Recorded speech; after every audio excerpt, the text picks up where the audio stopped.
Sir ముందుగా నాకు ఒక ధన్యమైన జన్మనిచ్చి నన్ను మీ అందరి గుండెల్లో ఆయన ప్రతిరూపంగా నిలిపినందుకు విశ్వవిఖ్యాత నట సార్వభౌమ, విశ్వానికే నట విశ్వరూపం ఎలా ఉంటుందో చూపించిన కారణ జన్ముడు మా నాన్నగారు, నా గురువు, నా దైవం, విశ్వవిఖ్యాత నట సార్వభౌమ నటరత్న పద్మశ్రీ డాక్టర్ నందమూరి తారక రామారావు గారిని తలుచుకుంటూ అందరికీ ఇవాళ చాలా వింతగా ఉంది. అంటే ఇది సినిమా రిలీజా లేకపోతే ఇప్పుడు సినిమాల ముందు మనం చేసుకునే ఘట్టాలు ఉంటాయి, ఆ ఘట్టాలు ఒక ఘట్టంగా నాకు ఒక అనుభూతి. అంటే ఒక ప్రీ లాంచ్ అంటాం, లేకపోతే ఒక ఆడియో ఫంక్షన్ అంటాం, దాని తర్వాత సినిమా రిలీజ్ అయ్యాక ఒక 100 రోజుల ఫంక్షన్ అంటాం, మళ్ళీ జరుపుకుంటాం 100 రోజులు. రేపు ఎల్లుండి రిలీజ్ అవుతుంది ఈ cinema pre release.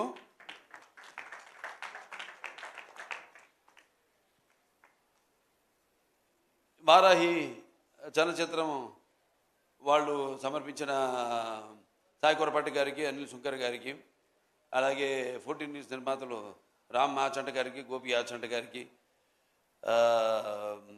Sai Korapati గారికి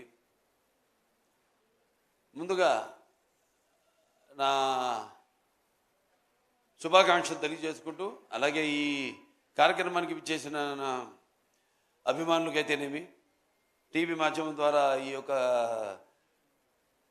పండుగను, ఈ యొక్క వేడుకను, ఈ సంబరాన్ని చూస్తున్న ప్రేక్షక దేవుళ్ళకైతేనేమి, అలాగే నా తోటి కళాకారులకు, సాంకేతిక నిపుణులకు, అలాగే ప్రింట్ అండ్ ఎలక్ట్రానిక్ మీడియా వారికి, ఆహ్వానితులకి అందరూ కూడా నా హృదయపూర్వక నమస్కారం తెలియజేసుకుంటున్నాను. ఇప్పుడు ఒకేసారి రికార్డులు అనేవి జనం ఇస్తారు ఒక రివార్డుగా. ఎందుకంటే ఒక తీసిన సినిమా మంచి ఉద్దేశం తీసింది అయితే తప్పకుండా ఆ సినిమాని ఆదరిస్తారు, వెన్ను తట్టి ఇంకా మంచి సినిమాలు ఇలాంటివి మాకు అందజేయండి అని ప్రోత్సహిస్తారు. అది ఒక ప్రత్యేకత మన తెలుగు ప్రేక్షకులకి. ఇవాళ చూస్తున్నాం మన తెలుగు ప్రేక్షకుల యొక్క సినిమాల ప్రభావం యావత్ భారతదేశంలో పాకిందంటే ఇవాళ మనం ఇస్తున్న మంచి సందేశాలు ఏంటి మన సినిమాల ద్వారా అన్నది, దాని ప్రభావం ఎంత ఉందో ఇవాళ మనకి మన కళ్ళ ముందు సాక్షాత్తుగా తెలుస్తుంది, కనబడుతుంది. అలాగే ఇప్పుడు సినిమాలు ఈ రికార్డులు ఇవన్నీ నాకు కొత్త ఏం కాదు. దాన్ని సృష్టించాలన్నా నేనే, దానికి తిరగ రాయాలన్నా నేనే. ఎందుకంటే ఎప్పుడు నా కథ ఎన్నుకోవడంలో అయితేనేమి, లేకపోతే నా దర్శకుడు అయితేనేమి, నా కో ఆర్టిస్టులు అయితేనేమి, నా సాంకేతిక నిపుణులు అయితేనేమి, వాళ్ళందరి మీద నాకు గట్టి నమ్మకం ముందే తెలిసిపోతుంది. ఒకేసారి మరి గతంలోకి వెళ్తే 30 సెంటర్లో సిల్వర్ జూబ్లీ చేసుకుని కొత్త భారతదేశంలో కొత్త రికార్డుని సృష్టించింది సమరసింహారెడ్డి. అలాగే 105 సెంటర్లో ఆ రోజుల్లో శతదినోత్సవం జరుపుకుని 100 కేంద్రాల్లో 100 రోజులు ఆడిన సినిమా నరసింహనాయుడు. ఇప్పుడు ఈ లెజెండ్ అన్నది 400 రోజులు 4 ఆటలతో, అది కూడా 2 సెంటర్లలో ఆడి మరి ఆల్ టైమ్ ఇండస్ట్రీలోనే ఆల్ టైమ్ రికార్డుగా, ఆల్ ఓవర్ ఇండస్ట్రీలోనే ఆల్ టైమ్ రికార్డుగా నిలిచిన సినిమా మన లెజెండ్. అలాగే 1116 రోజులు 4 ఆటలతో ఆడి మరొక కొత్త రికార్డుని, ఈ 4 అంకెల రోజుల్ని దాటిన మన సౌత్ ఇండియాలో ఏకైక సినిమా మన లెజెండ్. అంటే ప్రేక్షకులు ఆదరిస్తున్నారంటే సినిమా కేవలం వినోదానికే కాదు, ఒక బాధ్యత.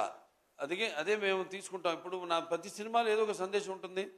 అంటే ఒక సినిమా అంటే దానికి మనం సమాజం పట్ల స్పృహ, అలాగే రాజకీయంగా వాడికి ఒక చైతన్యం జనంలో కలిగించాలి ఎప్పుడు సినిమాల ద్వారా అన్న ఆలోచనతోనే ఏ సినిమా అయినా దాని కథాంశాన్ని ఎన్నుకోవడం జరుగుతుంది. అలా అంటే సెంటిమెంట్స్ కావచ్చు, వీరసింహారెడ్డి సినిమా లాంటి సెంటిమెంట్ కావచ్చు, లేకపోతే మొన్న రిలీజ్ అయిన నేలకొండ భగవంత్ కేసరి కావచ్చు, మహిళలు, ఈ సినిమాలు మహిళలకు ఇచ్చిన సందేశం. అలాగే నేలకొండ భగవంత్ కేసరి కానివ్వండి, ఒక అన్నా చెల్లెళ్ళ రక్త సంబంధం కానివ్వండి, ఒక వీరసింహారెడ్డిలో ఇవన్నీ సినిమాలు చూసుకుంటే అంటే ఇవాళ నాకు అనిపిస్తుంది, నాకు అదృష్టం కలిగిందని. ఆ కళమ్మ తల్లి చల్లని ఆశీస్సులు, ఆవిడ ఆశీస్సులు, కళమ్మ తల్లి ఆశీస్సులు, తన తల్లిదండ్రుల యొక్క ఆశీస్సులు ఉండబట్టి ప్రేక్షకులు, మన తెలుగు ప్రేక్షకుల ఒక ప్రత్యేకత. అది నేను అన్నాను ఇంతకుముందు, ఎప్పుడు ఏ కొత్త సినిమానైనా వాళ్ళు ఆదరిస్తాను. సో మనం ఎప్పుడు దానికంటే ఒక ముందు ఆలోచించాలి.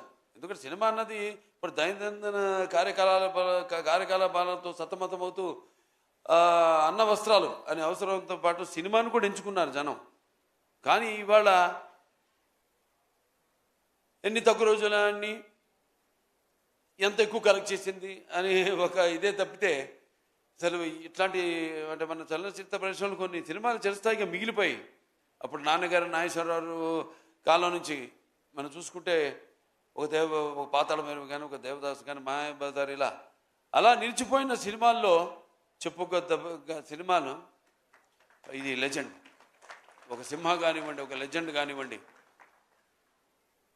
ఒక అఖండ కానివ్వండి, ఇవన్నీ కూడా, అలాగే మన నేలకొండ భగవంత్ కేసరి కానివ్వండి, ఇవన్నీ కూడా అదొక తృప్తిని, అంటే తృప్తిని ఇవ్వలా, ఇంకా కసి పెంచింది. ఇంకా మంచి సినిమాలు అందించాలి. ఎస్, మనం వెళుతున్న రూట్ కరెక్ట్. సో ఆ రూట్లోనే వెళ్తూ ప్రజలు ఇస్తున్న ప్రోత్సాహంతో ఇంకా మంచి మంచి సినిమాలు ఇవ్వాలని ఒక తాపత్రయం. అందుకే అంటుంటా, ఇవాళ అనుకోకుండా ఈవిడేమో మా సోనాల్ చౌహాన్ ఇదిగో పసుపు రంగు బట్టల్లో వచ్చింది. పసుపు శుభానికి సూచకం. అలాగే పసుపు ఒక మంచి ఆనందమైన వేడుకలకు ఆహ్వాన గీతం. పసుపు అనేది ఒక సంక్షేమానికి ఒక నిర్వచనం. అలాగే పసుపు అనేది ఒక అభివృద్ధికి ఒక నిదర్శనం. అలాగే పసుపు అన్నది ఆత్మాభిమానానికి ఒక నిలువెత్తు రూపం. అలాగే పసుపు అన్నది ఆత్మ గౌరవానికి ఎగరేసిన కేతనం. అటువంటి బ్రహ్మాండమైన శుభసూచకం నేను చెప్పేది. ఎందుకు శుభసూచకం చెప్తున్నానంటే 2014లో అప్పుడు ఎలక్షన్స్ ముందు విడుదలైంది సినిమా లెజెండ్. దాని ప్రభావం ఎంత ఉండిందో ఆ ఎలక్షన్స్ యొక్క రిజల్ట్స్ ద్వారా మనకు తెలిసింది. ఇవాళ మళ్ళీ రేపు ఎన్నికలు రాబోతున్నాయి. మేము ప్రతి సినిమాలో కూడా ముందే ఊహించి 10 ఏళ్ళ తర్వాత జరగబోయేది ఎప్పుడో లెజెండ్లో చెప్పాము, అఖండాలో చెప్పాము. ఎలా ఇక నేను ఎక్కువ రాజకీయాలు మాట్లాడదలుచుకోలే, ఇక రేపటి నుంచి ప్రచారం ఉంది, అక్కడ మాట్లాడతాను. ఏమేమి జరగబోతాయో ముందుగానే మేము ఊహించి వాటి గురించి చెప్పడం, అవి వాడు నిజం కావడం. సో ఇవన్నీ ఏంటంటే మాకు నేను చెప్పాను, మనకంటే జరగబోయేది అది యాదృచ్ఛికమో కాకతాళీయమో అది మాకు ఒక మన స్ఫురణలోకి రావడం, అది చూపించడం, అలాగే ఇప్పుడు జరగడం, ఇప్పుడు ఆ సంఘటనలు ఇప్పుడు జరగడం అన్నది దురదృష్టవశాత్తు నిజ జీవితంలో మనం చూస్తున్నాం.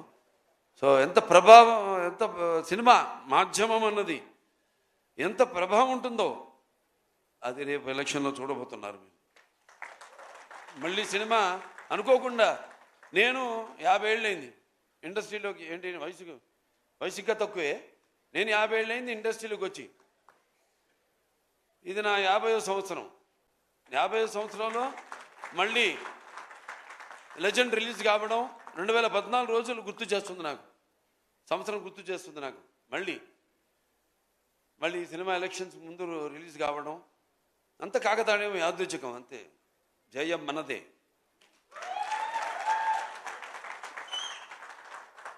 అలాగే మరి సినిమాకు పనిచేసిన దర్శకుడు బోయపాటి గురించి గారికి నేను ఎన్నోసార్లు ఆయన గురించి చెప్పాను. మేము ఒక సినిమా అయిందంటే రెండో సినిమా గురించి ఆలోచించాం. అంటే రెండో సినిమా అంటే నా ఆర్డర్లో అయితే అది ఏది ఫస్ట్ సినిమా మంది అఖండానా అట్లా అనిపిస్తుంది. రివర్స్ ఏదో ఫస్ట్ పిక్చర్ సింహ అయిన తర్వాత మేము ఎప్పుడు లెజెండ్ జరిగేటప్పుడు సింహ గురించి మాట్లాడుకోవడం, దాని రికార్డుల గురించి కానీ దాని అసలు దాని ప్రసక్తే రానివ్వలేదు ఎక్కడ. అదే మళ్ళీ అఖండ చేస్తున్నప్పుడు లెజెండ్ గురించి మాట్లాడుకోలే. మేము రేపు జరగబోయే సినిమా గురించి కూడా మేమేం మాట్లాడుకోము. మేము మాట్లాడే మనుషులం కాదు, చేసి చూపిస్తాం అంతే. మా వైబ్రేషన్స్, మా ఈ తరంగాలు, మా ఆలోచనలు ఒకటే. అంటే మా మాట కలిసింది, అలాగే మా పదం కలిసింది, అలాగే మా అడుగు కలిసింది, మా భుజం కలిసింది. అదే చెప్పగలుగుతాను. ఇంకా బోయపాటి గురించి అంతకంటే ఎక్కువ నేను చెప్పను. ఇక ముఖ్యంగా అందరు రాంప్రసాద్ గారు, ఇక ఆయన ఫోటోగ్రాఫర్ రాంప్రసాద్ గారు చాలా అద్భుతంగా సన్నివేశాలన్నింటినీ కూడా ఎంతో బాగా చిత్రీకరించారు. ఇంకా మా మ్యూజిక్ డైరెక్టర్ డిఎస్పి మంచి బాణీలు సమకూర్చాడు. ఆయన ఆణిముత్యాలు లాంటి పాటలకి మంచి మణిపూసలు లాంటి బాణీలు సమకూర్చాడు ఆయన. అలాగే ఇక మా అందరూ, ఇక మా ఎడిటరు కోటగిరి గారు, అలాగే మా ఆర్ట్ డైరెక్టర్ ప్రకాష్ గారు, అందరూ కూడా ఎంతో కష్టపడి ప్రతి ఆర్టిస్టులు ఉన్నారు ఇక్కడ అందరూ. ఇక్కడ సోనాల్ చౌహాన్ గారు అటు అందంతో పాటు ఆవిడ నటన అదర్ డైమెన్షన్ కూడా. అంటే ఒక నాణ్యానికి రెండు వైపులా ఆవిడ అటు అందం ఇటు అభినయం రెండింటిని కూడా ఎంతో బాగా ఆవిడ న్యాయం చేసి, అలాగే రాధిక ఆప్టే ఆవిడ, అలాగే ఇక ప్రతి ఒక్కరు కూడా. జగపతి బాబు గారి గురించి ప్రత్యేకంగా చెప్పాలి. ఆయన పాత్ర ఒప్పుకున్నందుకు, ఎందుకంటే ఆయన ఎంతో చూశాడు జీవితం. ఒక కుటుంబ హీరోగా ఆయన ప్రారంభించి ఆయన ఈ యొక్క నటన అటునుంచి మరి ఇటువంటి పాత్రను ఆయన ఒప్పుకోవడం. ఆయన బోయపాటి గారు అంటే నిజంగా అది విలన్ కాదు, అందులో అదొక పాత్ర అంతే. ఆ పాత్ర నవరసాల్లో ఒక్కొక్క మనిషి అతను ఏ పరిస్థితులను బట్టి సిచ్యువేషన్స్ అండ్ అంటాం మనం ఇప్పుడు ఆల్వేజ్ సర్కమ్స్టాన్సెస్, వాటిని బట్టి మనిషి ఎలా దానికి రియాక్ట్ అవుతాడు అన్నది ఈ సినిమాలో ప్రతి పాత్ర కూడా అటువంటిదే. అలాగే మా మిగతా నటులందరూ కూడా, శ్రావణ్ గారు ఉన్నారు, మా సమీర్ గారు ఉన్నారు, చిట్టి గారు, మా వెంకటేశ్వరరావు, కోటేశ్వరరావు, సారీ ఆనందరాజు గారు, దాని తర్వాత రచిత గారు, ప్రియా, అందరూ. చలపతిరావు గారు చెప్పినట్టు ఆయన మిస్ అవుతున్నాం ఇవాళ. ఆయన ఆత్మ శాంతించాలని ఆయన ప్రార్థిస్తున్నాను. ఇక ఎంతోమంది అంటే ఈ సినిమా కోసం కష్టపడ్డారు. అది కార్ డ్రైవర్ నుంచి కూడా ప్రొడక్షన్ మేనేజర్ నుంచి లైట్ బాయ్ నుంచి ప్రతి ఒక్కరు కూడా ఎంతో కష్టపడ్డారు ఈ సినిమాకి. ముఖ్యంగా అందరికీ, ముఖ్యంగా ప్రేక్షకులకి. ఎందుకంటే మేము అక్కడ వైజాగ్లో షూటింగ్ చేస్తున్నాం, రామకృష్ణ బీచ్ రోడ్లో. అక్కడ గుర్రం ఇవన్నీ మర్చిపోలేని మన జీవితంలో. అద్దం పగలు కొట్టుకు వెళ్ళాలి. అప్పుడు డైరెక్టర్ గారు ఏంటి మీరు ఏదో అనుకున్నారు, ఏదో వేరే రకంగా తీద్దామని. నేను అడిగాను, ఏంటండి ఏంటి ఏంటి ఇదంతా అంటిస్తున్నారు నన్ను అడిగితే, అంటే ఆయనకి నా మీద నమ్మకం అది. అంటే బాబా అది మనం ఏదో గ్రాఫిక్స్ ఏదో నేను చేసేస్తానన్నాను అని ఏమనలేదు కూడా. చూసి ఓకే బాబా షోరా చేస్తావా అన్నాడు. చేస్తాను అంతే, అయిపోయింది. 5 నిమిషాల్లో అయిపోయింది షాట్. నిజంగా అద్దాన్ని పగలు కొట్టుకుని పాత్ర అనేది, పాత్ర ఎటువంటిదంటే ఓ మనిషి నేను ఎప్పుడు చెప్తుంటాను, ఒక పాత్ర అనేది మనకి పరిచయం లేని పాత్ర అది. ఏదో రైటర్స్ రాస్తారు బ్రహ్మాండంగా, దాంట్లోకి వెళ్ళిపోతాం మనం. అంటే ఊరికే ఒక పాత్ర అనేది ఏడవడమో నవ్వించడమో లేకపోతే అరవడం కాదు. ఆ పాత్ర అన్నది ఆ పాత్ర యొక్క మూలాల్లోకి, ఆ పాత్ర యొక్క ఆత్మలోకి మనం వెళుతున్నాం. ఆ పాత్ర యొక్క అనుభవాలు మనకు తెలియదు. సో ఆ పాత్రలో మనం వెళ్ళినప్పుడు ఎన్నో దెబ్బలు తిన్నాను, జాగ్రత్తగా ఉండమంటారు. పాత్రలోకి వెళ్ళినప్పుడు గిచ్చుకోమంటారు, నువ్వు ఆ పాత్రవి కాదు, నువ్వు పలానా బాలకృష్ణవో లేకపోతే నువ్వు పలానా సోనాల్ చమాన్వో లేకపోతే నువ్వు అలా సమీరను. అది ఒక పాత్రలాగా తయారయ్యాడు. అది వంట పాత్రలు ఉంటాయి. గంగాళాల్లో ఉండేవారంట ఆ రోజుల్లో, ఊళ్ళల్లో. నీకు కవలలే. సరే, చాలా సంతోషం. ఇవాళ మళ్ళీ సినిమా రిలీజ్ అవుతుంది. నా అదృష్టం ఏంటంటే ఇవాళ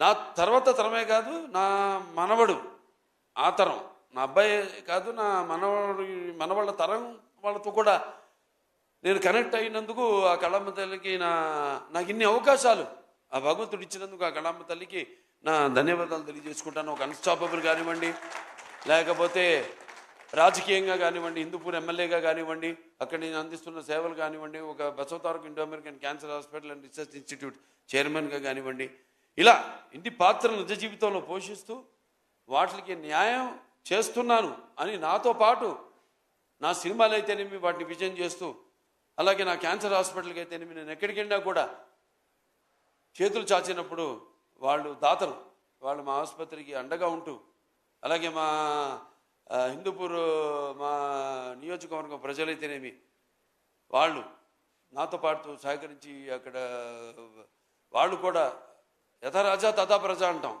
సో అలాగే నాతో పాటు వాళ్ళు కూడా నా అభిమానులు అయితేనేమి వాళ్ళు కూడా ఎన్నో సాంఘిక సంక్షేమ కార్యక్రమాల్లో పాల్గొంటున్నందుకు చాలు. ఇంకా ఈ జన్మకి ఇది ఇంకా మీరు ఇది ప్రోత్సాహం అంటాను. సినిమాల విజయం అయితేనేమి, నేనేం చేస్తున్నాయితేనేమి, ఇది ఇలాగే ఈ యొక్క మన అనుబంధం అన్ని రంగాల్లో ఇలాగే కొనసాగాలని మనస్ఫూర్తిగా కోరుకుంటూ, ఇంకా మా శాయశక్తిలో మేము ప్రయత్నిస్తాం. తప్పకుండా ఎప్పుడు ప్రయత్నిస్తాంతోనో మొదలవ్వాలి. ఏదైనా మొదటి సినిమా మళ్ళీ అది